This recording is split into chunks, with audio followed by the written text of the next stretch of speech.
เขาเวนเขาเอ็ดลายเอ็ดอันอัดขอบผมเด้พี่น้องเอ็ดงามงามเบิ่งแน่ใส่ลิงใส่ลายงามงามเด้ติ๊บเข้าพี่น้องว่าเพิ่นมาบึงการแล้วมาสู่ลงติ๊บเข้าสมัยนี้งามไปเลยฮะนะยายเจ๊ว่าซ่อนคักพี่น้องว่าตัวเลือกงาม2 อันนี่อยู่ได้เนาะพี่น้องเนาะโอ้สุดยอดซ่อนอ่อนซ่อนเนาะเห็นละอ่อนซ่อนศิลปะฝีมือเบิ่งแน่เพิ่นสานนี่เห็นบ่ขอบนี่ขอบลวดหวายได้นี่หวายได้นี่อันที่ขอบถึงนี่หวายนั่นล่ะขอบว้าวเอ็ดดีคักเนาะพี่น้องเนาะตาเราบอกว่าอันเพิ่นสารไผ่ตาแล้วว่าสันแต่ว่ายายเจยห้องดอกกระจับพี่น้องกล้องเขาไม่งามเนาะยายเจยมาเห็นกล้องเข้าที่บึงการมันงามนะพี่น้องไผ่อันเขียวๆนั่นเขาไปตะเหลียวสิก้อนไปตะเหลียวซื้อเส้นเหลืองแล้วเขายังมาสานไล่นี้ไล่นี้ใส่แล้วก็มาสานไล่ดอกแดงใส่อีมันเป็น3 เธอ 4 เธอผมมันก็เลยเป็นดอกพักแวนบัดเอ็ดออกมามันเป็นดอกพักแวนแต่ว่าต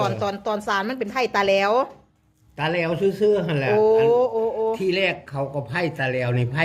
อันนี้ก็ก้อนกับเขาก็เอาเส้นเหลืองไผ่ตาแล้วก้อนมันเป็นตาแล้วดิเป็นตาคือหักกระตาหั่นก็เดี๋ยวมึงก็เฮ็ดอยู่แม้มึงหักกระตากูเฮ็ดแล้วก็เขาก็มาไผ่รัดจนสุดแล้วก็มาไพ่รัด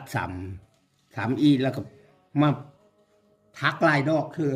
ไปลายดอกอันนี้เสื้อแบบนี้ยิบเอาติ่งเอาเงินมันติ่งเงินมันทางใตมันกระตันแล้วมาอัดคือนี่